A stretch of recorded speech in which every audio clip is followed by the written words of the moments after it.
Bro மறக்காமல் DMK கூட்டு போட்டுருங்க, டிவி கேக்கு போட்டுருங்க, விஷாம என்டி கேக்கு போட்டா என்ன, ஏடிஎம்கே கம்யூனிஸ்ட்டுக்கு போடுறதான் கரெக்டு. நீங்கள் யாருக்கு வேணால் போடுங்க, சாரில் பாஸ் ஆனால் போடுங்க. அதனங்க சாரில் பாஸ் ஆகுன்னு நம்ம யாருக்கும் தெரியல.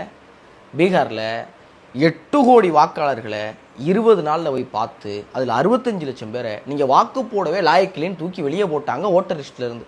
என்னங்க அது அநியாயமாக இருக்குது அப்படின்னு கேட்டு முடிக்கிறதுக்குள்ளே தமிழ்நாட்டில் நவம்பர் 4ஆம் தேதி ஆரம்பிச்சிருச்சு சார் ஸ்பெஷல் இன்டென்சிவ் ரிவிஷன். அதாவது வாக்காளர் பட்டியலுடைய சிறப்பு தீவிர சீர்திருத்தம். வீடு வீடாக வந்து உங்கள்கிட்ட ஒரு ஃபார்ம் கொடுப்பாங்க. அந்த ஃபார்மில் நீங்கள் யார், உங்கள் பேர் என்ன, இதுக்கு முன்னாடி இந்த சிறப்பு சீர்திருத்தம் 2002 உங்கள் உறவினர்னு யார் பேர் கொடுத்தீங்க, அவங்களுடைய விவரம் என்னங்கிற எல்லாத்தையும் சரியாக கொண்டு போய் நீங்கள் அந்த தேர்தல் ஆணையம் அந்த மாநிலத்துக்கு யாரோ மாவட்டத்துக்கு யாரோ நம்ம ஊருக்கு யாரோ உங்கள்கிட்ட கொண்டே கொடுத்தாத்தே நீங்கள் ஓட்டர் ஐடியில் இருப்பீங்க. இல்லைன்னா ஓட்டு போடவே லாயக்கு இல்லைன்னு நான் சொல்லலை. தமிழ்நாட்டுடைய தேர்தல் ஆணைய தலைவராக இருக்கிற அர்ச்சனா பட்நாயக் இதை சொல்கிறாங்க. இது என்னங்க அட்டூழியமாக இருக்குது? தமிழ்நாட்டில் 6 கோடியே 36 லட்சம் வாக்காளர் இருக்காங்க. 30 நாளில் எப்படி நீங்கள் எல்லா வீட்டுக்கும் போவீங்க, நாங்கள் எப்படி சப்மிட் பண்ணுறோம், அதெல்லாம் எங்களுக்கு தெரியாதுங்க அப்படின்னு ஜாலியாக சொல்கிறாங்க.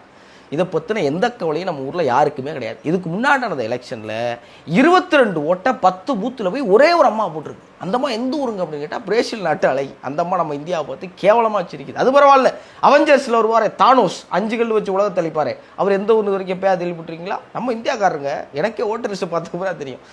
இப்படி பல அயோக்கியத்தனங்களை தேர்தல் ஆணையம் செய்தாலும் கூட சாரை பற்றி எல்லாரும் தயவு செஞ்சு தெரிஞ்சுங்க. இந்த சாரை பற்றியே தெரிஞ்சுக்கிறோம், இந்த சாரை தெரியலன்னு வைங்களேன், இந்த எலெக்ஷனில் நீங்கள் ஓட்டு போடுறதுக்கு தகுதியற்றவர்னு நம்மளுக்கு வெளியே போட்டுருவாங்க. படித்த நம்ம செஞ்சுருவோம். தமிழ்நாட்டில் கூலி வேலைக்கு போகிறவன், படிப்பறிவு இல்லாதவன், வெட்டு வேலைக்கு போகிறவன் என்ன செய்வேன்?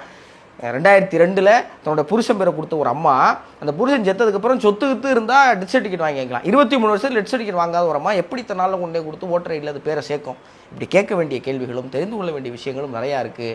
என் அன்புக்குரிய தமிழக இளைஞர்களே, இதை எல்லாரும் கொண்டு போய் சேருங்க. எல்லாரும் இதை பற்றி தயவு செஞ்சு தெரிஞ்சுக்கணும். அதுக்கப்புறம் நம்ம டிஎம்கேவா, டிவிகேவா, என்டிகேவா, ஏடிஎம்கேவா, கம்யூனிஸ்டா, அல்லது உங்கள் ஊரில் இருக்க ஏதாவது குட்டி கட்சியில் இருக்க யாரோ தெரிஞ்ச முகமாங்கிறத பிறகு பார்க்கலாம்.